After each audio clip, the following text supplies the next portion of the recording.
अगर माई वे और हाईवे लोकतंत्र का ये तरीका हो जाए, सदन में लाइए ना, मजमू तो देखूं। जेपीसी में जिस तरह से डिस्कशन कंडक्ट किए गए वो चिंता का विषय है।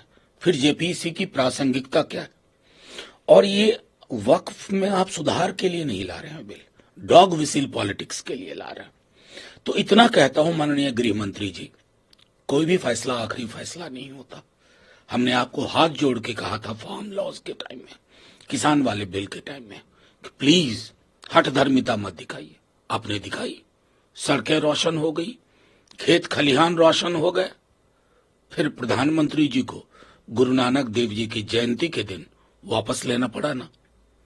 बस बता रहा हूं सर। उधर रहे हैं कि चंद्रबाबू नायडू, नीतीश कुमार, चिराग पासवान, ये चारों लोग ऐसे हैं कि ये चाहें तो आ सकता है और ये इनको हमारे शरीयत के साथ जो है खेलने अटैक करने की जरूरत नहीं है। उधर चंद्रबाबू नायडू इफ्तार पार्टी में पहुंचते हैं, वहां लोगों को आश्वस्त करते हैं कि वक्फ प्रॉपर्टीज को कोई खतरा नहीं है। देखिए, चंद्रबाबू जी किस आधार पर कह रहे हैं मैं नहीं जानता। अभी तक जो जेपीसी के बाद जो एक ड्राफ्ट निकल करके आया था उसमें चिंता की साफ साफ वजह है।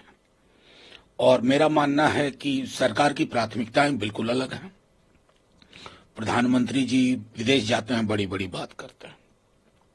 जिस देश में आपको वक्फ की संपत्ति और ओनरशिप की बड़ी चिंता है, इस देश में संपत्ति का संकेंद्रण है। 10% लोग, 80% संसाधन। तो आर्टिकल 39 और सी और 38(2) के तहत पहले उस पर तो नजर डालिए, आय की असमानता खत्म करिए। मैं बार बार कह रहा हूं कि गुनहगार चंद्रबाबू भी होंगे, हमने साथ काम किया, नीतीश कुमार भी होंगे। वो जो कहा जाता था ना, जो तटस्थ हैं समय लिखेगा उनका भी अपराध, ये तो तटस्थ भी नहीं है, पक्षकार आप हो गए, तो अपराध लिखने में कोई परेशानी नहीं होगी। दिल्ली हाईकोर्ट जज दे दी गई उनको इलाहाबाद ट्रांसफर करने की। उधर इलाहाबाद कोर्ट के तमाम जो वरिष्ठ नेता हैं, बार एसोसिएशन है, वो विरोध दर्ज करा रहे हैं। ये भी कहा जा रहा है नेताओं की तरफ से कि सरकार जो है एफआईआर क्यों नहीं कर रही है। नहीं, देखिए, चिंता का सबब क्या है, चिंता का कारण क्या है? आपके घर अगर 10 करोड़ 5 करोड़ तो छोड़िए 20 लाख मिल जाता तो संभवतः हिसाब ना देने के कारण आप जेल में होते या मैं जेल में होता। तो ये ट्रांसफर कौन सा पनिशमेंट है मैं नहीं जानता। और तमाम लोग जो जानकार हैं वो बता रहे हैं कि इन्वेस्टिगेशन अगर फेयर हो, कई चेहरे बेनकाब होंगे। तो क्या नकाब बना रहे उसकी कोशिश हो रही है? ये चिंता का मूल आधार है। और इस चिंता के निराकरण के लिए सरकार की ओर से कुछ नहीं हो रही है, पर्दादारी हो रही है। गृह मंत्री, आपको क्या लगता है, क्या इस बार जिस तरह से वो बिहार को लेकर बयानबाजी करते हैं, मजबूती के साथ हम सरकार बनाने जा रहे हैं, आपको लगता है इन दौरों के बाद से वो चीज क्लियर? गृह मंत्री जी पहली बार बिहार जा रहे हैं, 15 में भी गए थे, क्या शुरू हुआ था, 20 में भी गए, बड़ी बड़ी बातें की। वो तो भला हो इलेक्शन कमीशन का, नहीं तो सरकार हमारी ही बनती। खैर, मैं उसमें नहीं जाना चाहता। सुना है किसी सरकारी कार्यक्रम के बहाने जा रहे हैं बिहार, तो सुविधा भी रहेगी। सरकारी कार्यक्रम में जो सुविधाएं होती हैं वो मिल जाएंगी, उसके बाद पार्टी का भी काम करो, आजकल कोई पूछने वाला नहीं है। लेकिन हाँ, बिहार को मेलजोल की जुबान पसंद है। गृह मंत्री जी, हाथ जोड़ के विनती है, चुनाव प्रचार करिए, लेकिन आपके प्रचार में भैंस मंगलसूत्र मुजरा वाली जुबान नहीं होनी चाहिए।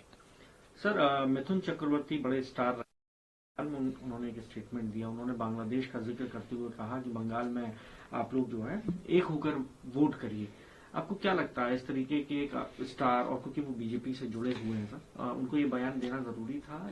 नहीं, मेरा मानना है ना कि अब मिथुन जी की जो मंशा थी वो तो आपने पूरी कर दी।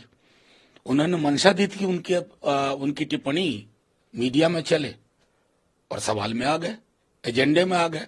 नहीं तो मिथुन जी गायब थे बिल्कुल, और हम प्रतिक्रिया दे रहे हैं।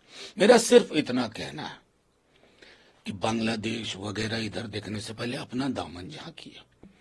और हिंदुओं की एका की बात करते हैं ना मिथुन दा, सीवर में उतर के जिसकी मौत होती है ना, वो भी हिंदू है। कभी उसके बारे में सोचा है स्टार साहब? अगर नहीं सोचा ना तो पहले उसको दुरुस्त करिए।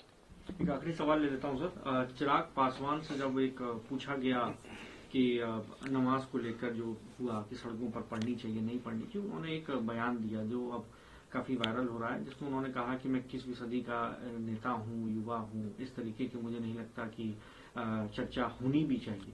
आप कैसे देखते हैं उनके? नहीं, इसको मैं आधा अधूरा बयान मानता हूं कि मीडिया में एक सवाल आपसे पूछा गया, वहां आपने एक ये good cop bad cop, good cop bad cop खेलने की कोशिश है।